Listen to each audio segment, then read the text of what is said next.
ओम शांति। 20 मई 2020 बाबा के महावाक्य।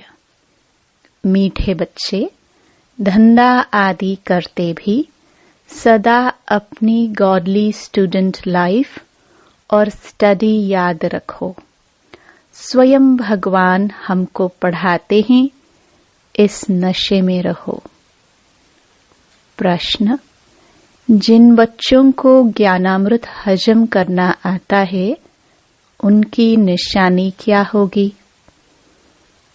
उत्तर: उन्हें सदा रूहानी नशा चढ़ा रहेगा और उस नशे के आधार पर सबका कल्याण करते रहेंगे।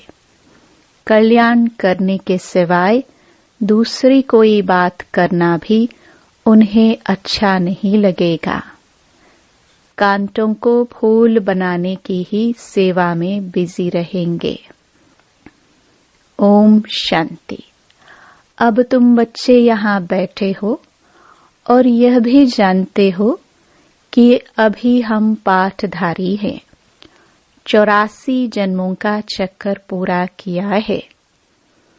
यह तुम बच्चों की स्मृति में आना चाहिए।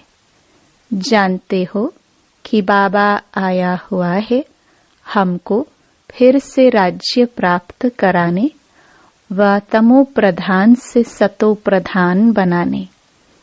यह बातें सिवाय बाप के और कोई नहीं समझाएंगे। तुम जब यहाँ बैठते हो तो तुम जैसे स्कूल में बैठे हो, बाहर हो तो स्कूल में नहीं हो। जानते हो यह ऊंचते ऊंच रूहानी स्कूल है। रूहानी बाप बैठ पढ़ाते हैं। पढ़ाई तो बच्चों को याद आनी चाहिए ना। यह भी बच्चा ठहरा। इनको अथवा सभी को सिखलाने वाला वह बाप है। सब मनुष्य मात्र की आत्माओं का बाप वह है। वह आकर शरीर का लोन लेकर तुमको समझा रहे हैं। रोज समझाते हैं। यहाँ जब बैठते हो तो बुद्धि में स्मृति रहनी चाहिए कि हमने 84 जन्म लिए। हम विश्व के मालिक थे, देवी देवता थे। फिर पुनर्जन्म लेते लेते आकर पट पड़े हैं। भारत कितना सॉल्वेंट था, सारी स्मृति आई है। भारत की ही कहानी है, साथ साथ अपनी भी। अपने को फिर भूल न जाओ। हम स्वर्ग में राज्य करते थे, फिर हमको 84 जन्म लेने पड़े। यह सारा दिन स्मृति में लाना पड़े। धंधा आदि करते स्टडी तो याद आनी चाहिए ना। कैसे हम विश्व के मालिक थे, फिर हम नीचे उतरते आए। बहुत सहज है, परंतु यह याद भी कोई को रहती नहीं है। आत्मा पवित्र न होने कारण याद खिसक जाती है। हमको भगवान पढ़ाते हैं, यह याद खिसक जाती है। हम बाबा के स्टूडेंट हैं। बाबा कहते रहते हैं, याद की यात्रा पर रहो। बाप हमको पढ़ाकर यह बना रहे हैं। सारा दिन यह स्मृति आती रहे। बाप ही स्मृति दिलाते हैं। यही भारत था ना। हम सो देवी देवता थे, सो अब असुर बने हैं। पहले तुम्हारी भी बुद्धि आसुरी थी। अब बाप ने ईश्वरीय बुद्धि दी है, परंतु फिर भी कोई कोई की बुद्धि में बैठता नहीं है। भूल जाते हैं। बाप कितना नशा चढ़ाते हैं। तुम फिर से देवता बनते हो तो वह नशा रहना चाहिए ना। हम अपना राज्य ले रहे हैं। हम अपना राज्य करेंगे। कोई को तो बिल्कुल नशा चढ़ता नहीं है। ज्ञानामृत हजम ही नहीं होता है। जिन्हें नशा चढ़ा हुआ होगा उन्हें किसका कल्याण करने के सिवाय दूसरी कोई बात करना भी अच्छा नहीं लगेगा। फूल बनाने की सर्विस में ही लगे रहेंगे। हम पहले फूल थे, फिर माया ने कांटा बना दिया, अब फिर फूल बनते हैं। ऐसी ऐसी बातें अपने से करनी चाहिए। इस नशे में रह तुम किसको भी समझाएंगे तो झट कोई को तीर लगेगा।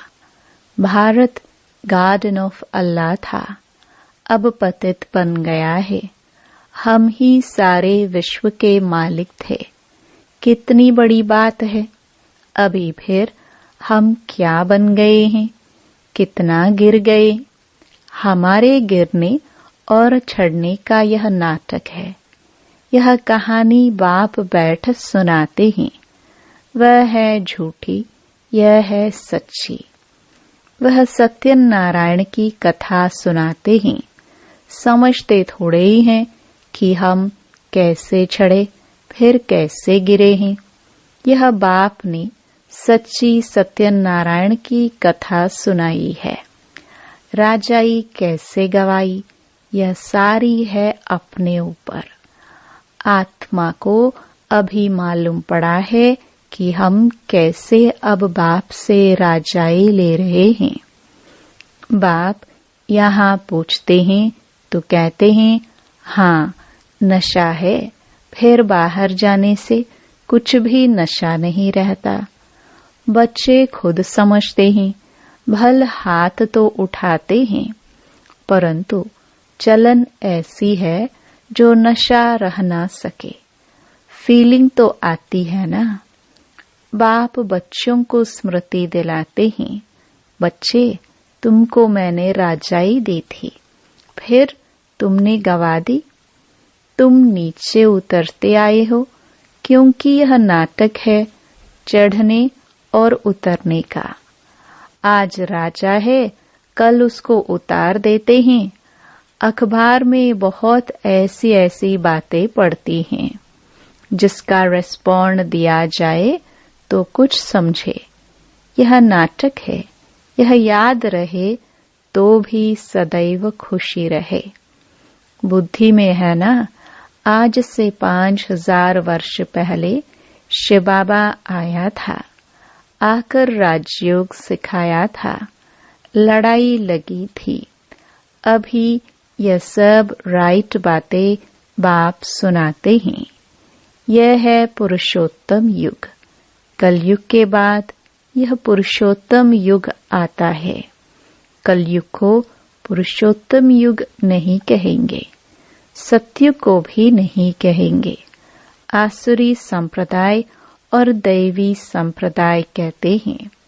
उनके बीच का है यह संगम युग, जबकि पुरानी दुनिया से नई दुनिया बनती है।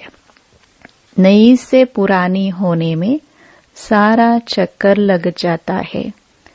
अभी है संगम युग।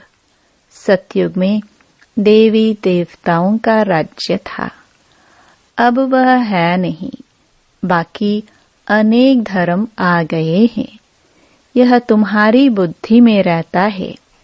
बहुत हैं जो 6-8 मास 12 मास पढ़कर फिर गिर पड़ते हैं, फेल हो पड़ते हैं, भल पवित्र बनते हैं, परंतु पढ़ाई नहीं करते तो फंस पड़ते हैं।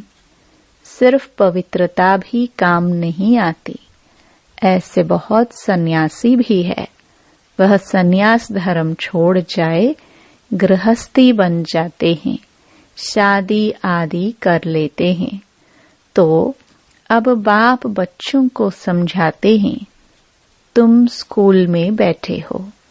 यह स्मृति में है हमने अपनी राजाई कैसे गवाई, कितने जन्म लिए।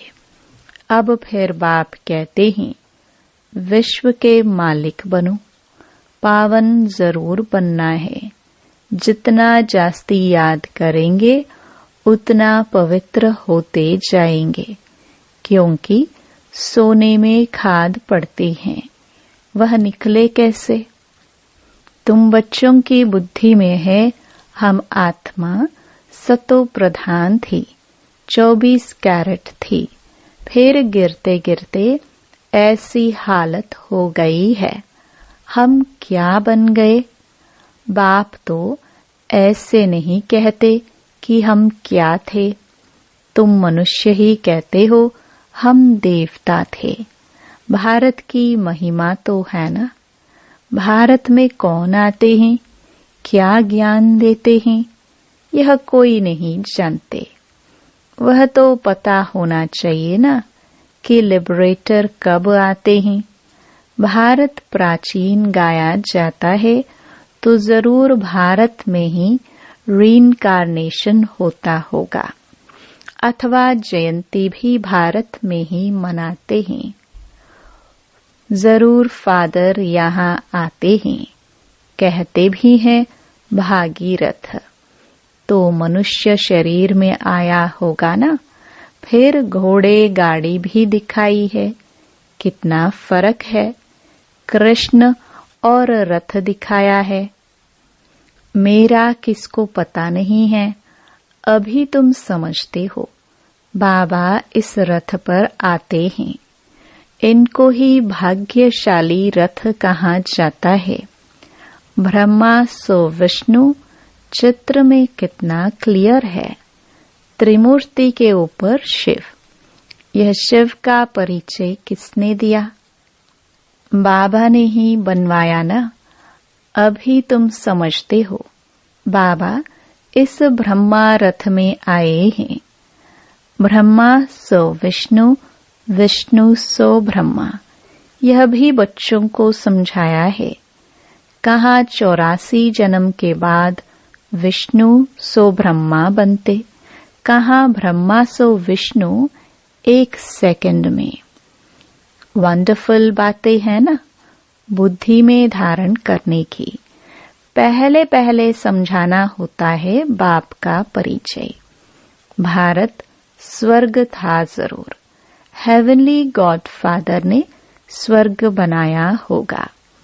यह चित्र तो बड़ा फर्स्ट क्लास है। समझाने का शौक रहता है। बाप को भी शौक है।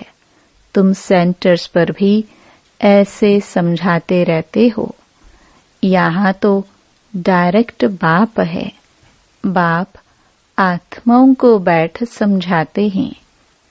आत्माओं को समझाने और बाप के समझाने में फर्क तो जरूर रहता है। इसलिए यहाँ सम्मुख आते हैं सुनने लिए। बाप सम्मुख बैठ समझाते हैं तो बहुत नशा चढ़ता है। समझते हैं बेहद का बाप कहते हैं, हम उनका नहीं मानेंगे। बाप कहते हैं हमने तुमको स्वर्ग में भेजा था, फिर तुम 84 जन्म लेते लेते पतित बने हो, फिर तुम पावन नहीं बनेंगे। आत्माओं को कहते हैं। कोई समझते हैं बाबा सच कहते हैं, कोई तो झट कहते बाबा हम पवित्र क्यों नहीं बनेंगे। बाप कहते हैं मुझे याद करो तो तुम्हारे पाप कट जाएंगे, तुम सच्चा सोना बन जाएंगे।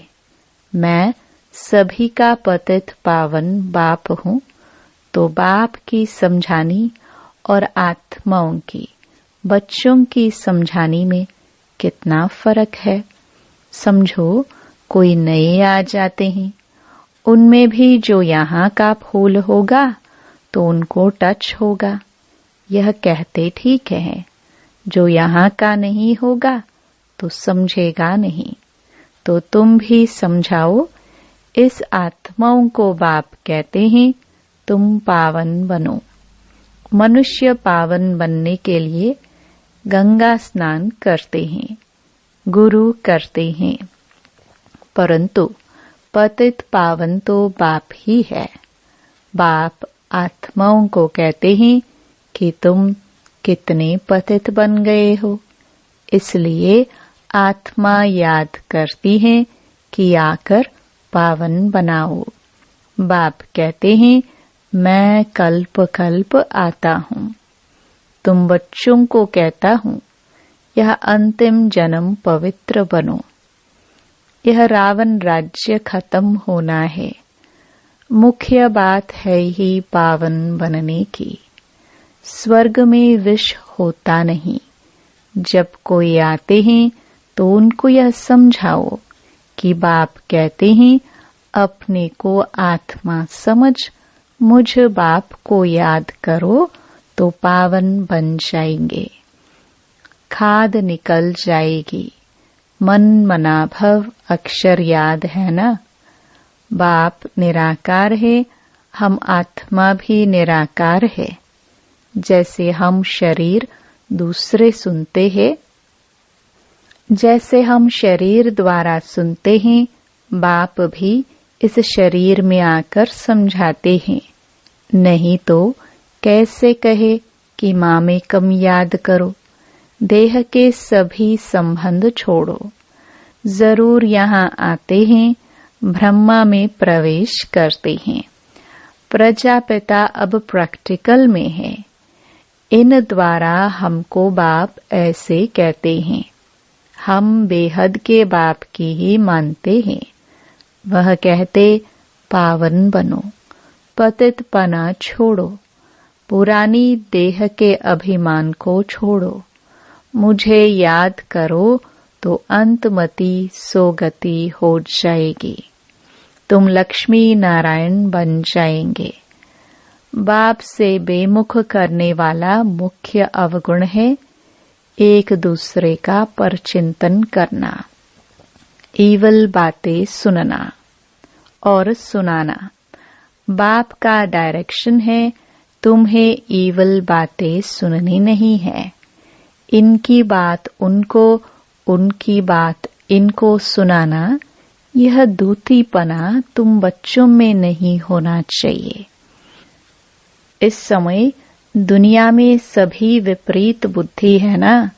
सिवाय राम के दूसरी कोई बात सुनाना, उसको धूतीपना कहा जाता है।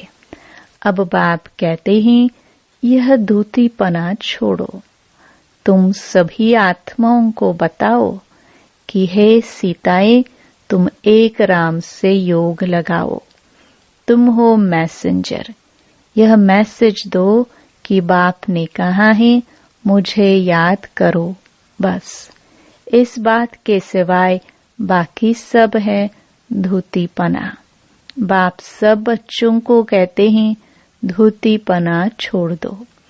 सभी सीताओं का एक राम से योग जुड़वाओ।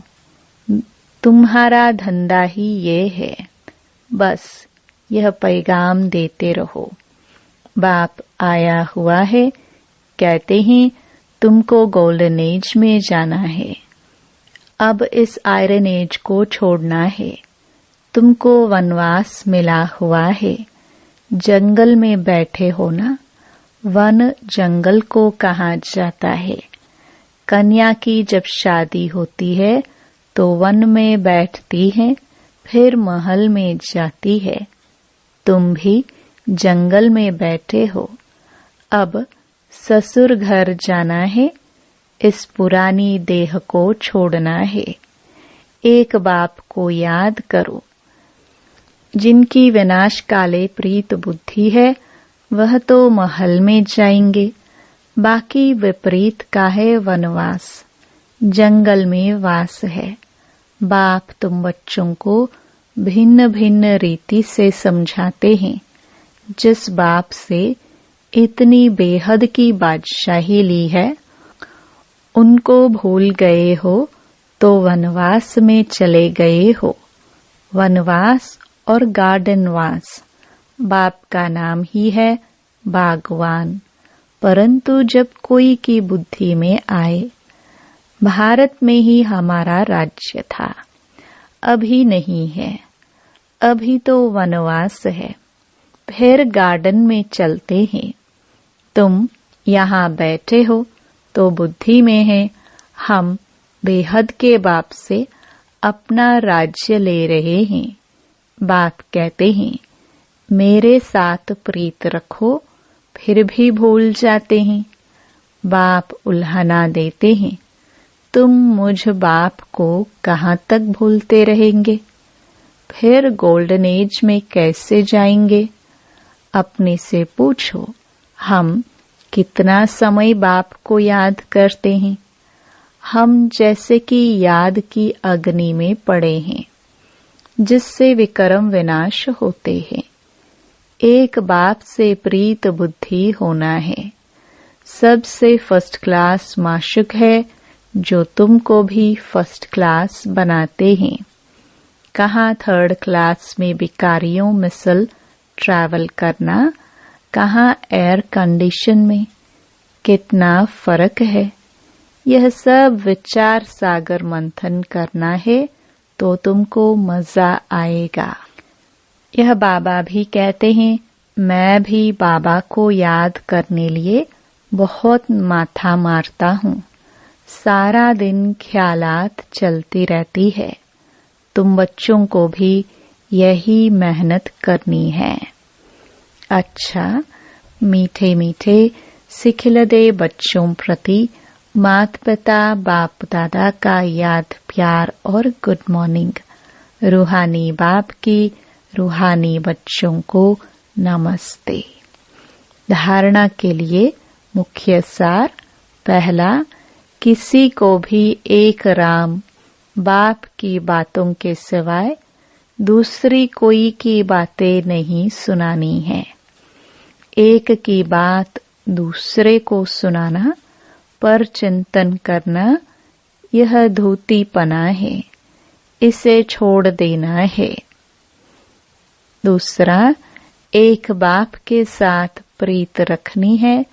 पुरानी देह का अभिमान छोड़ एक बाप की याद से स्वयं को पावन बनाना है।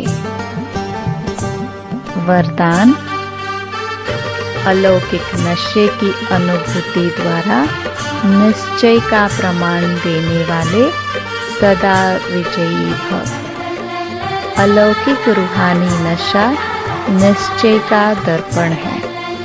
निश्चय का प्रमाण है नशा और नशे का प्रमाण है खुशी।